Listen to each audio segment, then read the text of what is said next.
अस्सलाम वालेकुम नाजरीन, अवामी तनाजुर के नए ब्लॉग के साथ मैं हूं खालिद भट्टी। आज के इस ब्लॉग में हम बात करेंगे। आज इलेक्शन कमीशन ने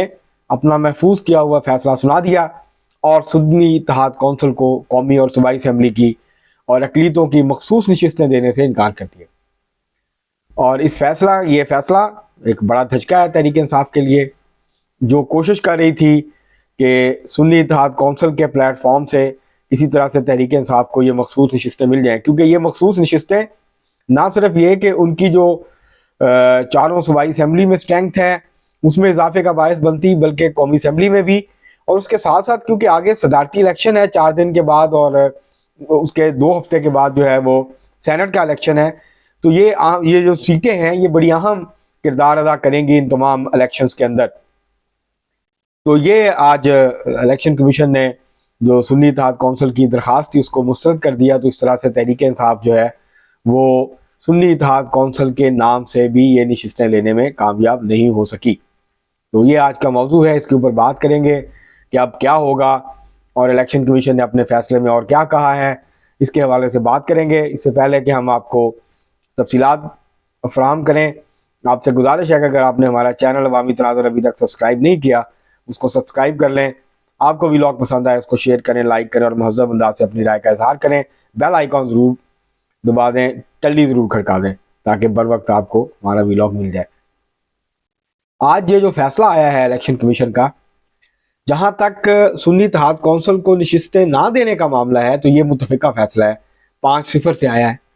लेकिन जहां तक मामला है इस बात का कि जो नशिस्तें तहरीक इंसाफ को या सुन्नी इत्तेहाद कौंसिल को नहीं देनी वो बाकी जमातों को दे दी जाएं, ये फैसला 4-1 की अक्सरियत से आया है। जो पंजाब के मेंबर हैं बाबर हसन बरवाना साहब, उन्होंने इस फैसले से इख्तलाफ किया। बाकी चीफ इलेक्शन कमिश्नर और तीनों जो मेंबरान थे इलेक्शन कमीशन के, उन्होंने ये इस फैसले से इतफाक़ किया कि ना सिर्फ ये कि तहरीक इंसाफ की को जो है सुन्नी इत्तेहाद कौंसिल के नाम पे उनको जो वो नशिस्तें मांग रहे थे, तकरीबन 23 नशिस्तें हैं पंजाब असम्बली की, इतनी कम वेश नशिस्तें हैं, इससे थोड़ी कम है कौमी असम्बली की, अकलीतों की भी हैं। और केपी में सबसे ज़्यादा नशिस्तें उनको मिलनी थी, लेकिन अब केपी में जो नशिस्तें हैं गालबन 22 या 23 वो अब उनको नहीं मिलेंगी, बल्कि अब वो दूसरी जमातों को तकसीम हो जाएंगी और दूसरी जमातों की स्ट्रेंथ बढ़ जाएगी और सेनेट की कम अज़ कम 2 नशिस्तें तहरीक इंसाफ को कम मिलेंगी उनकी। अगर ये उनको मिल जाती मखसूस नशिस्तें तो खैबर पख्तूनख्वा से तहरीक इंसाफ को सेनेट की जो नशिस्तें मिलती हैं अब उसमें से 2 नशिस्तें उनकी कम हो जाएंगी, उनको कम मिलेंगी और ये नशिस्तें अपोजिशन को चली जाएंगी, ये जमीयत उलमा इस्लाम, नून लीग और पीपल्स पार्टी के पास आ जाएंगी। तो इसी तरह ये जो क्योंकि केपी असम्बली में कोई भी अपोजिशन जमात डबल फिगर में नहीं है, सबसे बड़ी जमात जमीयत उलमा इस्लाम है जिसके 7 अरकान हैं, उसके बाद मुस्लिम लीग नून है जिसके 5 अरकान हैं, उसके बाद पाकिस्तान पीपल्स पार्टी है जिसके 4 अरकान हैं, तो इसके बाद फिर जो है वो ANP है, अवामी नेशनल पार्टी है, जो है वो PTIP है जो परवेज़ खटक साहब की साबका जमात है वो है, उसके 2 अरकान है। तो इस तरीके से मिला के ये जो है अपोजिशन की तादाद इतनी है, अब इतने ही इनको शायद इससे ज़्यादा मिल जाए इनको केपी असम्बली में, तो इनकी तादाद जो है वो बढ़ जाए। इसी तरह से पंजाब असम्बली में भी तहरीक इंसाफ जो है वो तकरीबन 1 नशिस्त से सेनेट की महरूम हो जाएगी अपनी स्ट्रेंथ के एतबार से। अब वो नशिस्तें पाकिस्तान मुस्लिम लीग नून के हिस्से में ज़्यादा आएंगी। मुस्लिम लीग नून को तकरीबन 1 नशिस्त जो है, आधी नशिस्त अगर वो किसी भी जमात के साथ अलाइंस कर ले तो उसको 1 नशिस्त जो है वो एक्स्ट्रा मिल जाएगी। तो ये इसके असरात होंगे और ये बड़ा धचका है तहरीक इंसाफ ने दरअसल जहाँ तक पहुँची है, पहले पार्टी के इलेक्शन नहीं करवाए, वक्त पे उसको लटकाते रहे, फिर जिस तरह के भोंडे अंदाज से इलेक्शन करवाए, अल्टीमेटली फिर उसका नुकसान हुआ, बल्ले का निशान छिन गया। उसके बाद अगर तहरीक इंसाफ ने ये काम करना ही था, अगर तहरीक इंसाफ ने किसी सियासी जमात में शमूलियत इख्तियार करनी थी इलेक्शन के बाद, तो कम अज़ कम जो कानून है, जो प्रोसीजर है, जो रूल्स एंड रेगुलेशंस हैं उनको ही फॉलो करते और बर वक्त जो है वो निश्चित जो है वो तरजीही फरिस्त भी जमा करवाते और उसके साथ साथ जो कागजात नामजदगी थे वो भी जमा करवाते मखसूस नशिस्तों पर उस जमात की तरफ से जिस जमात में शामिल होना था। क्योंकि तहरीक इंसाफ को समझ में नहीं आ रही थी कि उन्होंने करना क्या, और इसी कन्फ्यूजन में तहरीक इंसाफ ने पे दर पे गलतियां की और उसका नतीजा ये निकला है कि अब तहरीक इंसाफ जो है वो मखसूस नशिस्तों से महरूम हो गई है। सदारती इलेक्शन है 9 मार्च को, उससे पहले नोटिफिकेशन होकर नशिस्तें अलॉट हो गई तो अपोजिशन की स्ट्रेंथ बढ़ जाएगी। अब इसका इसका इम्पैक्ट क्या होगा? एक इम्पैक्ट ये हो गया है कि ये जो 23 नशिस्तें कौमी असम्बली की हैं, ये मिलने के बाद अपोजिशन जो हुक्मरान इत्तेहाद है उसके पास 2/3 अक्सरियत आ गई कौमी असम्बली में। कोई भी तरमीम वो कर सकेंगे अपने तौर पे तहरीक इंसाफ की हमायत के बगैर, और बाकी जमातें अगर नहीं भी करती तो उनके पास इतनी स्ट्रेंथ आ गई है, अगर मौलाना फजल रहमान भी उनके साथ दे दें तो फिर वो 2/3 अक्सरियत से भी ऊपर चले जाते हैं। एक तो ये उसका इम्पैक्ट होगा।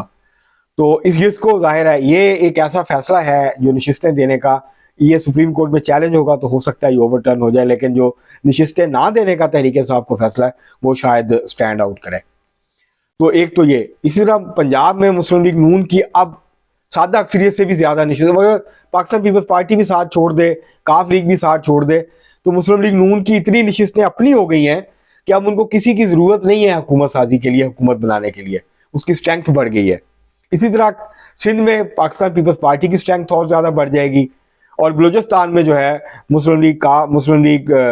जो है नून, पाकिस्तान पीपल्स पार्टी, इनकी स्ट्रेंथ जो है वो पहले से भी ज्यादा बढ़ जाएगी। वैसे वहां तो तहरीक इंसाफ का इशू ही नहीं था, क्योंकि वहां तहरीक इंसाफ की नुमाइंदगी नहीं है वहां पे बलूचिस्तान में, तो वहां तो इशू नहीं था, 3 असेंबलियों का इशू था और कौमी असेंबली का इशू था। तो वहां ये मामला अब जो है वो आज इलेक्शन कमीशन ने अपना फैसला सुना दिया है।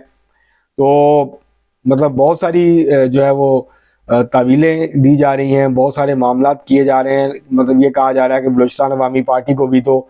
दी थी 2019 में जब केपी में, तो वही उन्होंने इलेक्शन लड़ा था, उन्होंने सुन्नी इत्तेहाद काउंसिल की तरह इलेक्शन कमीशन को खत नहीं लिखा था कि हम इलेक्शन नहीं लड़ रहे। सुन्नी इत्तेहाद काउंसिल के जो सरबराह हैं बहुत काबिल एहतराम हैं, जनाब साहबजादा हामिद रजा साहब, वो जो हैं उन्होंने खुद खत लिखा इलेक्शन कमीशन को और कहा कि हम इलेक्शन नहीं लड़ रहे, हमारा कोई उम्मीदवार इलेक्शन में खड़ा नहीं है। तो जब आप इलेक्शन ही नहीं लड़ रहे हैं तो फिर आप सीटें कैसे क्लेम कर रहे हैं? आप कम से कम उस पार्टी में चले जाते जिसका कोई मेंबर था असेंबलियों के अंदर, तो फिर आप बेहतर पोजीशन में होते कानूनी तौर पे। लेकिन तहरीक साहब का ये भी है, दावा है कि जी हम कुछ भी कर लेते, हमें नहीं देनी थी। आप तो कम से कम कानूनी तकाजे पूरे करते ना, अगर फिर नहीं होता तो फिर सबको महसूस होता कि आपके साथ ज्यादती हो रही है। आपको कानूनी तौर पर जो है इसका कोई जवाब नहीं था, इसका आईनी तौर पर कोई जवाब नहीं था, लेकिन आप खुद जवाब फराहम करते हैं, फिर कहते हैं हमारे साथ तो नहीं ये था। अब ये तो ऐसे ही है कि आप आंखें बंद कर लें और चलना शुरू कर दें, आगे दीवार में टक्कर मारें और फिर कहें कि जी ये दीवार आगे आ गई तो हमने तो ये टक्कर तो लगनी थी, क्योंकि दीवार ने हमें टक्कर मारी है, हमने तो नहीं मारी। तो कुछ काम तो तहरीक इंसाफ ने ऐसे किए हैं जैसे तहरीक इंसाफ ने खुद टक्कर मारी है दीवार में जाके। तो ये जो है, ये ओवरऑल जो है ये सिचुएशन है, और ये काफ़ी बड़ा जो है वो मेरे नज़दीक तो ये एक झटका लगा है एक और तहरीक इंसाफ जो क्लेम कर रही है कि उसकी 180 सीटें हैं, अब ये लगता है कि जो सीटें वो तवक्को कर रही थी अब तो वो भी हाथ से निकल गई हैं। अभी फ़िलहाल तहरीक इंसाफ को इसी स्ट्रेंथ के ऊपर, इन्हीं सीटों के ऊपर इक्तफा करना पड़ेगा, जो कि अच्छी खासी है तादाद है। तो अब देखना ये होगा कि तहरीक इंसाफ जो है, क्योंकि आज असद कैसर साहब ने ये दावा किया है, कौमी असम्बली में धुआंधार तकरीर किया, उन्होंने कहा है कि अब हम कुंदन बन चुके हैं, अब हम कमज़ोर नहीं रहे हैं, अब हम मुश्किल से गुजर आए हैं और अब हम फलाद बन गए, कुंदन बन गए हैं, अब हम आगे पीछे नहीं होंगे, हमारा कोई आदमी आगे पीछे नहीं होगा। तो बहुत अच्छी बात है ये पाकिस्तान की जमहूरी तारीख में एक अच्छा कदम होगा आगे की तरफ। मुस्लिम लीग नून को भी बहुत जोर लगा था, वो भी नहीं टूटी थी पिछली दफ़ा जब तहरीक इंसाफ की हुकूमत थी। ये अच्छी बात होगी कि तहरीक इंसाफ के लोग जिस जमात के जिस लीडर के नाम पे वोट लेके आए हैं उसी के साथ रहें, उसी प्लेटफॉर्म पे रहें, और अगर कोई मुश्किलात आती हैं उसको बर्दाश्त करें, उसके बाद फिर अच्छे वक्त का इंतज़ार करें। तो बहरहाल ये आज इलेक्शन कमीशन ने जो है वो तफसीली तौर पर ये बताया है कि क्यों वो उनको नशिस्तें नहीं अलाउट कर रहे, किस किस कानून की खिलाफ वर्जी हुई है, और एक्शन एक्ट जो है इलेक्शन एक्ट 2017 उसकी कौन सी शिकों की खिलाफ वर्जी हुई है।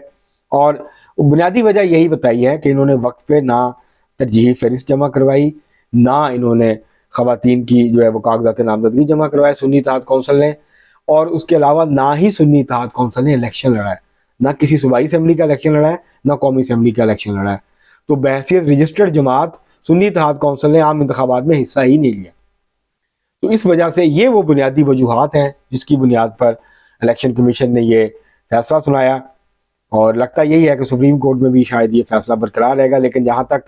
तहरीक इंसाफ की जो नशिस्तें बनती थी, अगर वो तहरीक इंसाफ के तौर पे इलेक्शन लड़ती है एक पार्टी के तौर पे, तो वो नशिस्तें जो देने का फैसला हुआ है बाकी जमातों को, और ये फैसला हुआ है कि वो खाली नहीं रहेंगी, तो ये फैसला शायद स्टैंड ना करे या इसके ऊपर जो है वो मुख्तलिफ आरा जो है वो आ सकती हैं।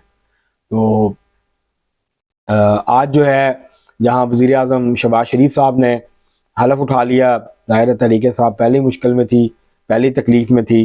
वो सोच रहे थे कि हम वज़ीर आज़म बनेंगे, हमारा कोई मेंबर जो है वज़ीर आज़म बनेगा, तो आज शहबाज शरीफ साहब जो हैं वो वज़ीर आज़म भी बन गए, उन्होंने हलफ भी उठा लिया। ज़्यादा तकलीफ़ ये भी हुई होगी कि सदर आरफ अलवी जो हैं जिनका ताल्लुक़ तहरीक इंसाफ से है, उन्होंने हलफ लिया शहबाज शरीफ साहब से।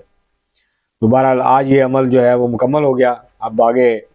जो है देखते हैं तहरीक इंसाफ जो है वो किस किस्म का लाया अमल इख्तियार करती है। अभी तक तो असेंबली में शोर डाल रहे हैं, बाहर एहतजाज करने की कोशिश कर रहे हैं, लेकिन अभी तक मोमेंटम नहीं बना पाए हैं धांधली के हवाले से। और बाकी तो बेहतर होगा कि जिन जिन हलकों में तहरीक इंसाफ पॉइंट आउट करे, बाकी जमातें भी पॉइंट आउट करें, फिर एक कमीशन बने और फिर वो आज़ादाना तौर पर जो ये इंतखाबात में धांधली का मामला है इसको देखे, इसकी तहकीकात करे और इसका फैसला हो। क्योंकि हर इलेक्शन के बाद ये होता है, हर इलेक्शन मैनेज्ड होता है, हर इलेक्शन के बाद फिर यही होता है और यही इल्ज़ामात लगते हैं और फिर यही सारा मामला होता है और आखिर में फिर असेंबली की मुद्दत भी पूरी हो जाती है और ये इल्ज़ामात जो हैं वो गूंजते रहते हैं। और ऐसे अब भी ऐसे ही लगता है कि 5 साल इसी इल्ज़ामात की गर्दान में ही जो है वो गुजरेंगे। बहरहाल आवाम जो हैं वो अपने मसाइल के हल के मुंतज़र हैं। आवाम महंगाई, बेरोज़गारी और ये जो भूख अफलास है और महंगाई का तूफ़ान है, बेरोज़गारी है, इसमें कमी के मुंतज़र हैं। वो ये तवक्को कर रहे हैं कि इलेक्शन हो गए हैं, अब मुल्क में सियासी इस्तेहकाम आएगा और उसके साथ साथ जो मईशत है वो बेहतर होगी। अब तक के लिए इतना ही, बहुत शुक्रिया।